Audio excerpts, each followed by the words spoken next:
ನಮಸ್ಕಾರ. ಇಂದಿನ ನಮ್ಮ ಈ ಆಳವಾದ ಚರ್ಚೆಗೆ ನಿಮ್ಗೆಲ್ಲ ಸ್ವಾಗತ. ನಮಸ್ಕಾರ. ನಮ್ಮ ಕೈಲಿದೆ ಟ್ರೇಡಿಂಗ್ ವಿಂಗ್ಸ್ ಅಕಾಡೆಮಿ ಅವರು ಶೈಕ್ಷಣಿಕ ಉದ್ದೇಶಕ್ಕೆ ಅಂತ ಸಿದ್ಧಪಡಿಸಿರೋ ಕೆಲವು ಟಿಪ್ಪಣಿಗಳು. ಇವತ್ತಿನ ವಿಷಯ ಷೇರು ಮಾರುಕಟ್ಟೆ. ಹೌದು. ಇದರ ಸಹಾಯದಿಂದ ಷೇರು ಮಾರುಕಟ್ಟೆ ಅಂದ್ರೆ ಏನು, ಅದು ಹೇಗೆ ಕೆಲಸ ಮಾಡುತ್ತೆ, ಹೀಗೆ ಬೇಸಿಕ್ ವಿಷಯಗಳನ್ನ ಸ್ವಲ್ಪ ಡೀಟೇಲ್ ಆಗಿ ಅರ್ಥ ಮಾಡ್ಕೊಳ್ಳೋಣ ಅಲ್ವಾ? ಖಂಡಿತ. ಇದರ ಮುಖ್ಯ ಉದ್ದೇಶವೇ ಅದು. ಅಂದ್ರೆ ಇದು ಸ್ವಲ್ಪ ಕಾಂಪ್ಲೆಕ್ಸ್ ಅನಿಸಬಹುದು ಕೆಲವರಿಗೆ.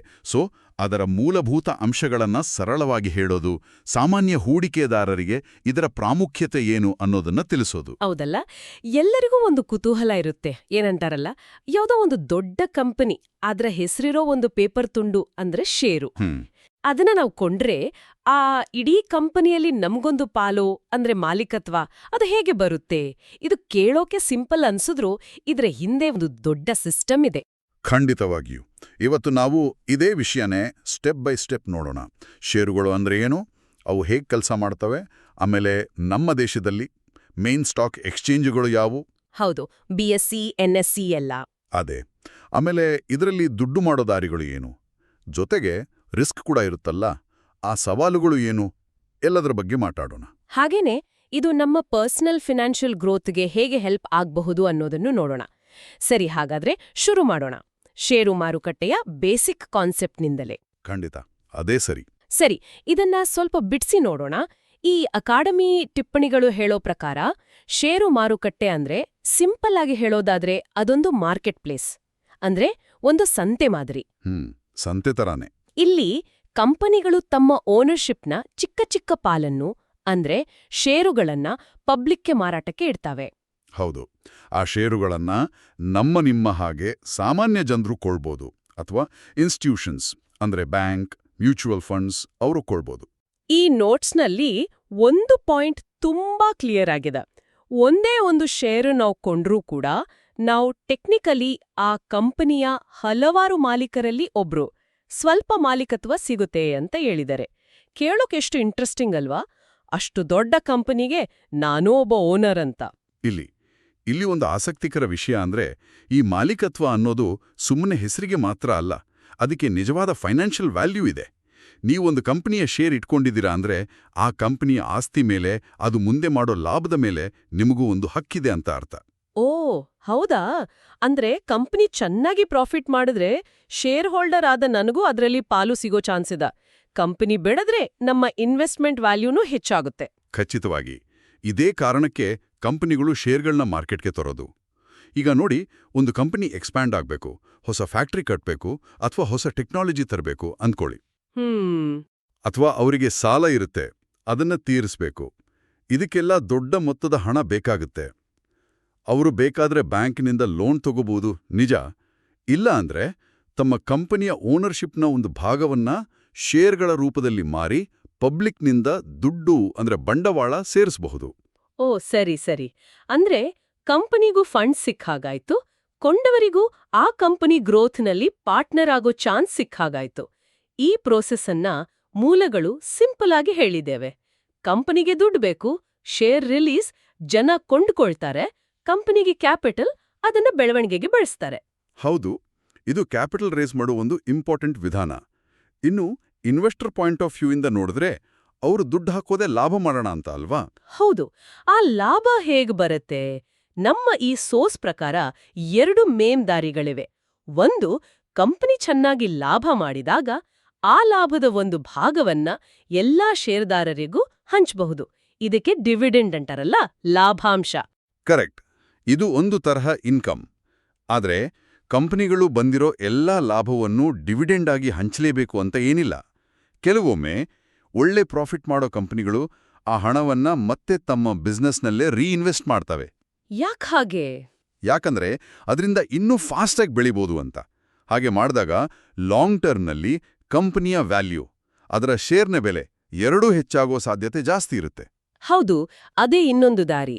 ನಾವೊಂದು ಶೇರನ್ನು ಒಂದು ರೇಟ್ಗೆ ಕೊಂಡಿರ್ತೀವಿ, ಆಮೇಲೆ ಮಾರುಕಟ್ಟೆಯಲ್ಲಿ ಡಿಮ್ಯಾಂಡ್ ಜಾಸ್ತಿಯಾಗಿ ಅಥವಾ ಕಂಪನಿ ಪರ್ಫಾರ್ಮೆನ್ಸ್ ಚೆನ್ನಾಗಿದ್ದು ಅದರ ಶೇರ್ ಬೆಲೆ ಜಾಸ್ತಿ ಆದ್ರೆ ನಾವು ಕೊಂಡಿದ್ದಕ್ಕಿಂತ ಹೆಚ್ಚು ಬೆಲೆಗೆ ಅದನ್ನ ಮಾರಿ ಲಾಭ ಮಾಡ್ಕೋಬಹುದು. ಇದನ್ನೇ ಕ್ಯಾಪಿಟಲ್ ಗೇನ್ಸ್ ಅನ್ನೋದು. ಈ ಎರಡೂ ವಿಧಾನಗಳ ಬಗ್ಗೆ ಮೂಲಗಳಲ್ಲಿ ಹೇಳಿದ್ದಾರೆ. ಆದರೆ ಇಲ್ಲೊಂದು ಮುಖ್ಯವಾದ ವಿಷಯವನ್ನು ಗಮನಿಸಬೇಕು. ಕಂಪನಿ ಪರ್ಫಾರ್ಮೆನ್ಸ್ ಚೆನ್ನಾಗಿದ್ರೆ ಸಾಮಾನ್ಯವಾಗಿ ಶೇರ್ನ ಬೆಲೆ ಏರುತ್ತೆ, ಅದು ನಿಜ. ಆದರೆ ಇದು ಯಾವಾಗ್ಲೂ ಮ್ಯಾಥ್ಸ್ ಫಾರ್ಮುಲಾ ಥರ ವರ್ಕ್ ಆಗಲ್ಲ. ಹೌದಾ? ಮಾರ್ಕೆಟ್ನ ಒಟ್ಟಾರೆ ಸೆಂಟಿಮೆಂಟು, ದೇಶದ ಎಕಾನಮಿ ಹೇಗಿದೆ, ಗ್ಲೋಬಲ್ ಇವೆಂಟ್ಸು, ಬಡ್ಡಿ ದರಗಳು, ಹೀಗೆ ಹತ್ತಾರು ವಿಷಯಗಳು ಶೇರ್ ಬೆಲೆ ಮೇಲೆ ಡೈಲಿ ಪರಿಣಾಮ ಬೀರುತ್ತಿರ್ತವೆ. ಹೌದು ಹೌದು, ಕೇಳಿದ್ದೀನಿ. ಕೆಲವೊಮ್ಮೆ ಒಳ್ಳೆ ಕಂಪನಿ ಶೇರ್ ಬೆಲೆನೂ ಸುಮ್ನೆ ಇಳಿಯುತ್ತೆ, ಅಥವಾ ಅಷ್ಟೇನೂ ಫಂಡಮೆಂಟಲಿ ಸ್ಟ್ರಾಂಗ್ ಇಲ್ದೇ ಇರೋ ಕಂಪನಿ ಶೇರು ಯಾವುದೋ ನ್ಯೂಸ್ಗೆ ಪಟ್ಟಂತ ಇರುಬಿಡುತ್ತೆ. ಎಕ್ಸಾಕ್ಟ್ಲಿ.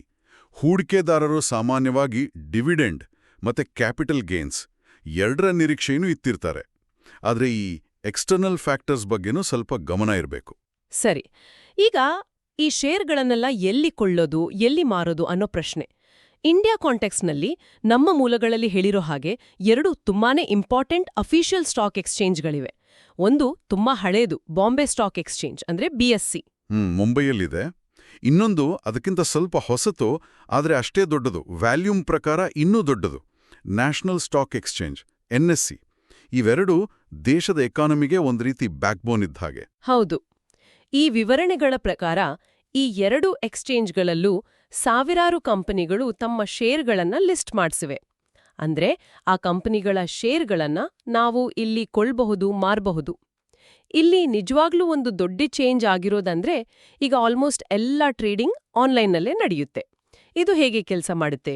ಇದನ್ನ ದೊಡ್ಡ ಚಿತ್ರಕ್ಕೆ ಜೋಡಿಸಿದ್ರೆ ಈ BSE NSE ಇದೆಯಲ್ಲ, ಅವುಗಳ ರೋಲ್ ತುಂಬಾ ಮುಖ್ಯ. ಇವು ಷೇರು ಟ್ರೇಡಿಂಗ್ಗೆ ಒಂದು ಆರ್ಗನೈಸ್ಡ್, ರೆಗ್ಯುಲೇಟೆಡ್ ಮತ್ತೆ ಟ್ರಾನ್ಸ್ಪರೆಂಟ್ ಪ್ಲಾಟ್ಫಾರ್ಮ್ ಕೊಡ್ತವೆ. ಯಾರು ಕೊಂಡ್ರು, ಯಾರು ಮಾರಿದ್ರು, ಯಾವ ರೇಟ್ಗೆ ಡೀಲ್ ಆಯಿತು, ಇದೆಲ್ಲ ರೆಕಾರ್ಡ್ ಆಗುತ್ತೆ, ಎಲ್ರಿಗೂ ಗೊತ್ತಾಗುತ್ತೆ. ಆಮೇಲೆ ಇದರ ಮೇಲೆ ಸೆಬಿ ಇದೆಯಲ್ಲ, securities and exchange board of India, ಹೌದು, ರೆಗ್ಯುಲೇಟರ್, ಅವರ ಕಂಟ್ರೋಲ್ ಇರುತ್ತೆ ಇನ್ವೆಸ್ಟರ್ ಇಂಟ್ರೆಸ್ಟ್ ಕಾಪಾಡೋಕೆ. ಆನ್ಲೈನ್ ಸಿಸ್ಟಮ್ ಬಂದ್ಮೇಲೆ ಏನಾಗಿದೆ ಅಂದ್ರೆ ನಮ್ಮ ಸೋರ್ಸ್ಗಳಲ್ಲಿ ಹೇಳಿದ ಹಾಗೆ ಸ್ಪೀಡ್ ಮತ್ತು ಟ್ರಾನ್ಸ್ಪರೆನ್ಸಿ ಜಾಸ್ತಿ ಆಗಿದೆ. ಮೊದಲೆಲ್ಲ ಶೇರ್ ಕೊಳ್ಬೇಕಂದ್ರೆ ಬ್ರೋಕರ್ ಆಫೀಸಿಗೆ ಹೋಗ್ಬೇಕು, ಫೋನ್ ಮಾಡ್ಬೇಕು, ಕ್ಯೂ ಅಲ್ಲಿ ನಿಲ್ಬೇಕು. ಹೌದು. ಈಗ ಹಾಗಿಲ್ಲ. ನಮ್ಮ ಸ್ಮಾರ್ಟ್ಫೋನ್ನಲ್ಲೇ ಒಂದು ಆಪ್ ಮೂಲಕ ಫ್ಯೂ ಸೆಕೆಂಡ್ಸ್ನಲ್ಲೇ ನಮಗೆ ಬೇಕಾದ ಕಂಪನಿ ಶೇರನ್ನು ಕೊಳ್ಳಬಹುದು, ಮಾರಬಹುದು. ಖಂಡಿತ.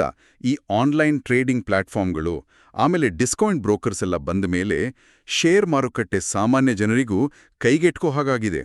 ಬ್ರೋಕರೇಜ್ ಕಮ್ಮಿಯಾಗಿದೆ, ಆಕ್ಸೆಸಿಬಿಲಿಟಿ ಈಸಿಯಾಗಿದೆ. ದೇಶದ ಯಾವ ಮೂಲೆಯಲ್ಲಿ ಇರಲಿ ಯಾರು ಬೇಕಾದರೂ ಇದರಲ್ಲಿ ಪಾರ್ಟಿಸಿಪೇಟ್ ಮಾಡಬಹುದು. ಇದು ನಿಜಕ್ಕೂ ಒಂದು ರೆವಲ್ಯೂಷನರಿ ಚೇಂಜ್. ಬಹುಶಃ ಇದೇ ಕಾರಣಕ್ಕೆ ರೀಸೆಂಟ್ ಇಯರ್ಸ್ನಲ್ಲಿ ರಿಟೇಲ್ ಇನ್ವೆಸ್ಟರ್ಸ್ ಅಂದ್ರೆ ನಿಮ್ಮಂಥ ಸಣ್ಣ ಹೂಡಿಕೆದಾರರ ಸಂಖ್ಯೆ ತುಂಬಾ ಜಾಸ್ತಿಯಾಗಿದೆ. ಅರ್ಥ ಆಯ್ತು. ಸರಿ, ಈಗ ಮತ್ತೆ ಪ್ರಾಫಿಟ್ ಮತ್ತೆ ಲಾಸ್ ವಿಷಯಕ್ಕೆ ಬರೋಣ. ಕ್ಯಾಪಿಟಲ್ ಗೇನ್ಸ್, ಡಿವಿಡೆಂಡ್ ಇಂದ ಲಾಭ ಮಾಡಬಹುದು ಅಂತ ನೋಡಿದ್ವಿ. ಆದ್ರೆ ಈ ಮೂಲಗಳು ತುಂಬಾ ಕ್ಲಿಯರ್ ಆಗಿ ಒಂದು ವಾರ್ನಿಂಗ್ ಕೂಡ ಕೊಟ್ಟವೆ. ಓಹ್, ಅದೇನು? ಶೇರ್ ಮಾರುಕಟ್ಟೆ ಅನ್ನೋದು ಒನ್ ವೇ ಸ್ಟ್ರೀಟ್ ಅಲ್ಲ. ಅಂದ್ರೆ ಬೆಲೆಗರು ಯಾವಾಗ್ಲೂ ಮೇಲೆ ಹೋಗ್ತಾನೆ ಇರಲ್ಲ, ಕೆಳಗೂ ಬರಬಹುದು, ಕೆಲವೊಮ್ಮೆ ತುಂಬಾನೇ ಕೆಳಗೆ ಹೋಗಬಹುದು. ಸೊ ಲಾಭ ಮಾಡೋ ಚಾನ್ಸ್ ಎಷ್ಟಿದೆಯೋ ಅಷ್ಟೇ ಅಥವಾ ಅದಕ್ಕಿಂತ ಹೆಚ್ಚು ಲಾಸ್ ಆಗೋ ಸಾಧ್ಯತೆನೂ ಇದೆ. ಇದನ್ನೇ ರಿಸ್ಕ್ ಅಥವಾ ಅಪಾಯ ಅಂತ ನಮ್ಮ ಮೂಲಗಳು ಗುರುತಿಸಿವೆ. ಹೌದು, ಇದೊಂದು ಮುಖ್ಯವಾದ ಪ್ರಶ್ನೆನ ತರುತ್ತೆ ಅಲ್ವಾ? ಈ ರಿಸ್ಕ್ ಅನ್ನೋದಿದೆಯಲ್ಲ, ಇದನ್ನ ಹೇಗೆ ಹ್ಯಾಂಡಲ್ ಮಾಡೋದು? ಸುಮ್ಮನೆ ಲಾಭದ ಆಸೆಗೆ ಹೋಗಿ ಕೈ ಸುಟ್ಕೋಬಾರ್ದಲ್ಲ? ಅದಕ್ಕೆ ಆನ್ಸರ್ ಕೂಡ ಈ ಡೀಟೇಲ್ಸ್ನಲ್ಲೇ ಇದೆ. ಶೇರ್ ಮಾರ್ಕೆಟ್ನಲ್ಲಿ ಸಕ್ಸೆಸ್ ಆಗ್ಬೇಕಾದ್ರೆ 3 ವಿಷಯಗಳು ಬಹಳ ಮುಖ್ಯ ಅಂತ ಹೇಳಿದ್ದಾರೆ. 1 ನಾಲೆಡ್ಜ್ ಅಂದ್ರೆ ಜ್ಞಾನ, 2 ಪೇಷನ್ಸ್ ಅಂದ್ರೆ ಸಹನೆ, 3 ಒಂದು ಕ್ಲಿಯರ್ ಸ್ಟ್ರಾಟಜಿ ಅಂದ್ರೆ ಕಾರ್ಯತಂತ್ರ. ಹೌದು, ಈ ರಿಸ್ಕ್ ಅನ್ನೋದ್ರ ಬಗ್ಗೆ ಸ್ವಲ್ಪ ಯೋಚಿಸೋಣ. ಇದರಲ್ಲಿ ಹಲವು ಟೈಪ್ಸ್ ಇವೆ. 1 ಮಾರ್ಕೆಟ್ ರಿಸ್ಕ್ ಅಂದ್ರೆ ಇಡೀ ಮಾರ್ಕೆಟ್ಟೇ ಕೆಳಗೆ ಹೋಗೋದು. ಎಕಾನಮಿ ಡೌನ್ ಆದ್ರೆ ಅಥವಾ ಏನಾದರೂ ಗ್ಲೋಬಲ್ ಪ್ರಾಬ್ಲಮ್ ಆದ್ರೆ ಆಲ್ಮೋಸ್ಟ್ ಎಲ್ಲಾ ಷೇರುಗಳ ಬೆಲೆನೂ ಬೀಳ್ಬೋದು. ಓ ಸರಿ. ಇನ್ನೊಂದು ಕಂಪನಿ ಸ್ಪೆಸಿಫಿಕ್ ರಿಸ್ಕ್ ಅಂದ್ರೆ ಆ ಪರ್ಟಿಕ್ಯುಲರ್ ಕಂಪನಿಗೆ ಸಂಬಂಧಪಟ್ಟ ರಿಸ್ಕ್. ಆ ಕಂಪನಿ ಸರಿಯಾಗಿ ಲಾಭ ಮಾಡದೇ ಇರ್ಬೋದು, ಮ್ಯಾನೇಜ್ಮೆಂಟ್ನಲ್ಲಿ ಪ್ರಾಬ್ಲಮ್ ಇರ್ಬೋದು, ಅಥವಾ ಅದಿರೋ ಇಂಡಸ್ಟ್ರಿಗೆ ಏನಾದರೂ ತೊಂದರೆ ಆಗ್ಬೋದು. ಅಂದ್ರೆ ಯಾರೋ ಹೇಳಿದ್ರು ಅಂತ ಅಥವಾ ಟಿವಿಯಲ್ಲಿ ನೋಡ್ದೆ ಅಂತ ಸುಮ್ನೆ ಯಾವುದೋ ಷೇರು ಕೊಂಡ್ರೆ ರಿಸ್ಕ್ ಜಾಸ್ತಿ ಅಂತಾಯ್ತು. ಖಂಡಿತವಾಗಿಯೂ. ಅದಕ್ಕೇನೆ ನಮ್ಮ ಈ ಸೋರ್ಸ್ ಮೆಟೀರಿಯಲ್ ಜ್ಞಾನ ಮತ್ತು ಸ್ವಂತ ರಿಸರ್ಚ್ ಮೇಲೆ ಅಷ್ಟು ಒತ್ತು ಕೊಟ್ಟಿರೋದು. ಯಾವ ಕಂಪನಿಲಿ ಇನ್ವೆಸ್ಟ್ ಮಾಡ್ತಿದ್ದೀವಿ, ಅದರ ಬಿಸ್ನೆಸ್ ಏನು, ಅದರ ಫೈನಾನ್ಷಿಯಲ್ ಹೆಲ್ತ್ ಹೇಗಿದೆ, ಫ್ಯೂಚರ್ ಪ್ಲಾನ್ಸ್ ಏನು, ಇದೆಲ್ಲ ರಿಸರ್ಚ್ ಮಾಡಿ ತಿಳ್ಕೊಂಡು ಆಲೋಚಿಸಿ ಡಿಸಿಷನ್ ತಗೊಂಡ್ರೆ ಈ ರಿಸ್ಕ್ ಅನ್ನೋದನ್ನ ಸಾಕಷ್ಟು ಕಡಿಮೆ ಮಾಡ್ಕೋಬಹುದು. ಆಹಾ, ಅಂದ್ರೆ ನಾಲೆಜ್ ಇಲ್ಲಿ ನಮಗೆ ಒಂದು ಪ್ರೊಟೆಕ್ಷನ್ ಇದ್ದ ಹಾಗೆ. ಬಹುಮಟ್ಟಿಗೆ ಹೌದು. ಪೇಷನ್ಸ್ ಕೂಡ ಅಷ್ಟೇ ಇಂಪಾರ್ಟೆಂಟ್. ಶೇರ್ ಮಾರ್ಕೆಟ್ ಶಾರ್ಟ್ ಟರ್ಮ್ನಲ್ಲಿ ತುಂಬಾ ವೊಲಟೈಲ್ ಇರುತ್ತೆ. ಮೇಲೆ ಕೆಳಗೆ ಆಗ್ತಾನೇ ಇರುತ್ತೆ. ಇವತ್ತು ಕೊಂಡಿದ್ದು ನಾಳೆನೇ ಲಾಭ ಕೊಡಬೇಕು ಅಂತ ಎಕ್ಸ್ಪೆಕ್ಟ್ ಮಾಡೋದು ಸರಿಯಲ್ಲ.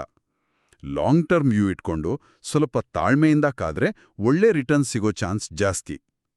ಹಾಗೆ ನಮ್ಮ ಗೋಲ್ ಏನು, ನಾವು ಎಷ್ಟು ರಿಸ್ಕ್ ತಗೊಳಕ್ಕೆ ರೆಡಿ ಇದ್ದೀವಿ ಅನ್ನೋದಕ್ಕೆ ತಕ್ಕ ಹಾಗೆ ಒಂದು ಸ್ಟ್ರಾಟಜಿ ಇರಲೇಬೇಕು. ಸಾಮಾನ್ಯವಾಗಿ ಒಂದು ಮಾತು ಹೇಳ್ತಾರಲ್ಲ, ಹೈ ರಿಸ್ಕ್ ಹೈ ರಿವಾರ್ಡ್ ಅಂತ. ಅದು ನಿಜ. ಆದರೆ ನಾಲೆಡ್ಜಿಂದ ತಗೊಳ್ಳೋ ರಿಸ್ಕ್ ಬೇರೆ, ಸ್ಪೆಕ್ಯುಲೇಷನ್ ಅಂದ್ರೆ ಊಹಾಪೋಹದ ಮೇಲೆ ತಗೊಳ್ಳೋ ರಿಸ್ಕ್ ಬೇರೆ. ತಿಳುವಳಿಕೆಯಿಂದ ಮಾಡಿದ ಹೂಡಿಕೆ ಅನಗತ್ಯ ರಿಸ್ಕ್ ತಗೊಳ್ಳೋದನ್ನ ತಪ್ಸತ್ತೆ. ರಿಸ್ಕ್ ಮತ್ತೆ ರಿವಾರ್ಡ್ ಮಧ್ಯೆ ಒಂದು ಬ್ಯಾಲೆನ್ಸ್ ಕಂಡ್ಕೊಳ್ಳೋದೇ ಸ್ಮಾರ್ಟ್ನೆಸ್. ಎಜುಕೇಷನ್, ರಿಸರ್ಚ್ ಈ ಬ್ಯಾಲೆನ್ಸ್ ಸಾಧಿಸೋಕೆ ಹೆಲ್ಪ್ ಮಾಡುತ್ತೆ. ಸರಿ, ಈಗ ನಮ್ಮ ಚರ್ಚೆಯ ಕೊನೆಯ ಭಾಗಕ್ಕೆ ಬರ್ತಾ ಇದೀವಿ.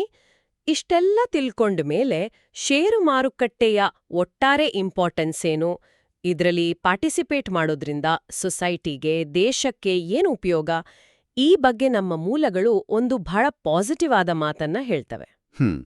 ಏನ್ ಹೇಳ್ತವೆ? ಅವುಗಳ ಪ್ರಕಾರ ಶೇರ್ ಮಾರ್ಕೆಟ್ ಬರೀ ದುಡ್ಡು ಮಾಡೋ ಮಷೀನ್ ಅಲ್ಲ, ಅದೊಂದು ಆರ್ಥಿಕ ಬೆಳವಣಿಗೆಯ ಒಂದು ಪವರ್ಫುಲ್ ಟೂಲ್. ಇದನ್ನ ಸರಿಯಾದ ರೀತಿಯಲ್ಲಿ ಅರ್ಥ ಮಾಡಿಕೊಂಡು ಡಿಸಿಪ್ಲಿನಿಂದ ಇದರಲ್ಲಿ ಇನ್ವಾಲ್ವ್ ಆದ್ರೆ ಇದು ನಮ್ಮ ಫೈನಾನ್ಷಿಯಲ್ ಡ್ರೀಮ್ಸ್ ನನಸು ಮಾಡೋ ಒಂದು ದಾರಿಯಾಗಬಲ್ಲದು ಅಂತ ಒಂದು ಭರವಸೆ ಕೊಟ್ಟಿದ್ದಾರೆ.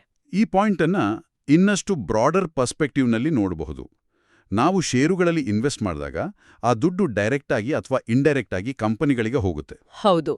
ಅವರು ಆ ಕ್ಯಾಪಿಟಲ್ ಯೂಸ್ ಮಾಡಿ ಹೊಸ ಇಂಡಸ್ಟ್ರೀಸ್ ಶುರು ಮಾಡ್ತಾರೆ, ಹೊಸ ಟೆಕ್ನಾಲಜಿ ಡೆವಲಪ್ ಮಾಡ್ತಾರೆ, ಜಾಸ್ತಿ ಜನರಿಗೆ ಕೆಲಸ ಕೊಡ್ತಾರೆ.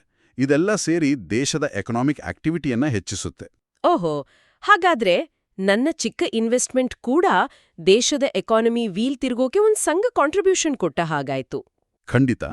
ಇದು ಪರ್ಸನಲ್ ವೆಲ್ತ್ ಕ್ರಿಯೇಷನ್ಗೆ ದಾರಿ ಮಾಡಿಕೊಡುತ್ತೆ ನಿಜ. ಅದರ ಜೊತೆಗೆ ದೊಡ್ಡ ಎಕನಾಮಿಕ್ ಸಿಸ್ಟಮ್ ಗ್ರೋ ಆಗೋಕ್ಕೂ ಫ್ಯೂಯಲ್ ಕೊಡುತ್ತೆ. ಇನ್ವೆಸ್ಟರ್ಸ್ ಕ್ಯಾಪಿಟಲ್ ಕೊಡ್ತಾರೆ, ಕಂಪನಿಗಳು ಆ ಕ್ಯಾಪಿಟಲಿಂದ ವ್ಯಾಲ್ಯೂ ಕ್ರಿಯೇಟ್ ಮಾಡ್ತವೆ, ಎಕನಾಮಿ ಬೆಳೆಯುತ್ತೆ. ಇದೊಂದು ಸೈಕಲ್ ತರ. ಹಾಗಾಗಿ ಶೇರ್ ಮಾರ್ಕೆಟ್ನಲ್ಲಿ ಆಕ್ಟಿವ್ ಆಗಿ ಮತ್ತೆ ರೆಸ್ಪಾನ್ಸಿಬಲ್ ಆಗಿ ಪಾರ್ಟಿಸಿಪೇಟ್ ಮಾಡೋದು ನಮ್ಮ ಸ್ವಂತ ಗೋಲ್ಸ್ ಜೊತೆಗೆ ಸೊಸೈಟಿ ಪ್ರೋಗ್ರೆಸ್ಗೂ ಹೆಲ್ಪ್ ಆಗಬಹುದು. ಹಾಗಾದ್ರೆ ಇವತ್ತಿನ ಈ ಡಿಸ್ಕಷನ್ನಿಂದ ನಾವು ತಿಳ್ಕೊಂಡಿರೋ ಮೇನ್ ಪಾಯಿಂಟ್ಸ್ ಅನ್ನ ಒಮ್ಮೆ ಸಮರೈಸ್ ಮಾಡೋಣ.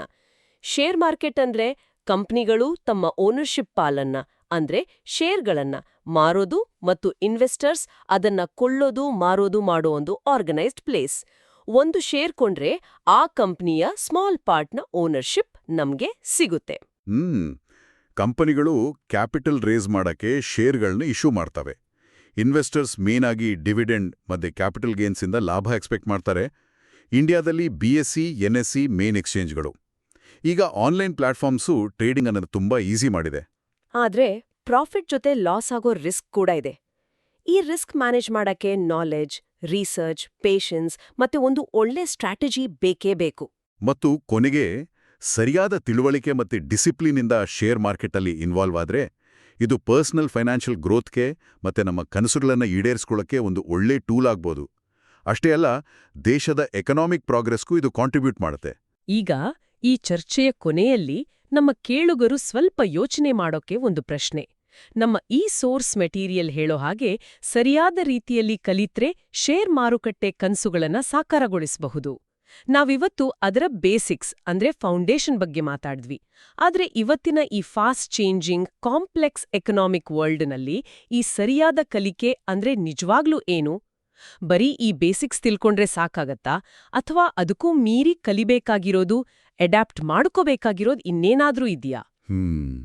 ಇದು ನಿಜಕ್ಕೂ ಆಳವಾಗಿ ಯೋಚನೆ ಮಾಡಬೇಕಾದ ಪ್ರಶ್ನೆ. ಬಹುಶಃ ಸರಿಯಾದ ಕಲಿಕೆ ಅನ್ನೋದು ಬರೀ ಒನ್ ಟೈಮ್ ಆಕ್ಟಿವಿಟಿ ಅಲ್ಲ, ಅದೊಂದು ಕಂಟಿನ್ಯೂಸ್ ಪ್ರೊಸೆಸ್ ಇರ್ಬೋದು ಅಲ್ವಾ? ಮಾರ್ಕೆಟ್ ಚೇಂಜಸ್ಗೆ ಅಡ್ಯಾಪ್ಟ್ ಆಗೋದು, ಹೊಸ ಹೊಸ ವಿಷಯಗಳನ್ನ ಕಲಿತಾನೇ ಇರೋದು. ಕೇವಲ ಇನ್ಫಾರ್ಮೇಷನ್ ಅಷ್ಟೇ ಅಲ್ಲ, ಆ ಇನ್ಫಾರ್ಮೇಷನ್ನ ಅನಲೈಸ್ ಮಾಡಿ ಯೋಚನೆ ಮಾಡಿ ಡಿಸಿಷನ್ ತಗೊಳ್ಳೋ ಕೆಪಾಸಿಟಿ ಬೆಳೆಸ್ಕೊಳ್ಳೋದು ಇವೆಲ್ಲ ಆ ಸರಿಯಾದ ಕಲಿಕೆಯ ಭಾಗಗಳೇನೋ ನಾವಿವತ್ತು ಚರ್ಚೆ ಮಾಡಿದ್ದು ಅದರ ಮೊದಲನೇ ಮೆಟ್ಲು ಅಷ್ಟೇ.